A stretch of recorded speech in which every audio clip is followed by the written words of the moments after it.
এই জিনিসগুলো আগে আমরা মাঠে ঘাটে পুকুর পাড়ে কত তুলে নিয়ে এসে খেতাম, সেই জিনিসগুলো এখন আমাদেরকে পয়সা দিয়ে কিনে খেতে হচ্ছে। ভাবো তাহলে একবার।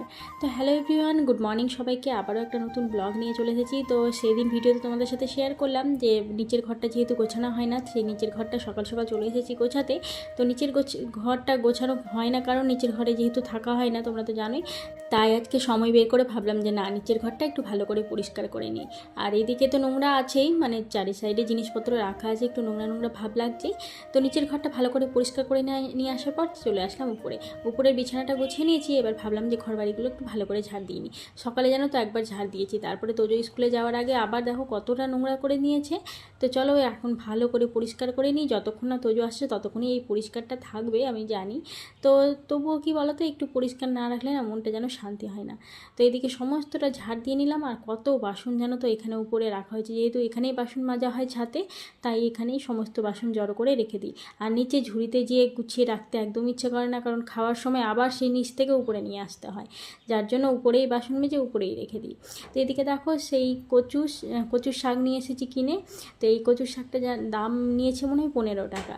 তো এইগুলো আগে আমরা কত মাঠে ঘাটে এদিক থেকে কুড়িয়ে নিয়ে এসে খেতাম, আর তখন মনে হয় টেস্টটাও একটু বেশিই লাগতো। আর এখনকার টেস্টটা অতটা লাগে না। তবে কি বলো তো, যখন তখন খেতে ইচ্ছে হয়। এগুলো তো আগে মা বানিয়ে দিত, এত সুন্দর লাগতো খেতে। তো আজকে কচুর শাকটা করব আমি একটু মাছের মাথা দিয়ে। এর আগের দিনে ছোলা দিয়ে করেছিলাম, সেদিনও খেতে দুর্দান্ত হয়েছিল। তো এদিকে আমি সমস্ত কচুর শাক ধুয়ে নিয়েছি, দিয়ে এটাকে একটু ভাপাতে বসিয়ে দিয়েছি। সেদ্ধ করে নিলে কি হয়, জলটা ফেলে দিলে আর মুখটা ধরে না, মানে গলাটা ধরে না। তো এদিকে মাছের ঝোল করব, তাই মাছটা ভেজে নিয়েছি আর একটা মাছের মাথা নিয়ে নিয়েছি। এই মাছের মাথা দিয়ে আজকে কচুর শাক হবে। তো মাছের ঝোল আমার কমপ্লিট হয়ে গেছে, তো সেটা আর তোমাদের সাথে শেয়ার করলাম না। আর এদিকে আমি কচুর শাকের জন্য একটু অলরেডি মশলা করে রেখেছিলাম মাছের ঝোলের সাথেই। তার মধ্যে একটুখানি পেঁয়াজ দিয়েছি আর একটুখানি রসুন দিয়েছি, কারণ মাছের ঝোল আমি নিরামিষ করি।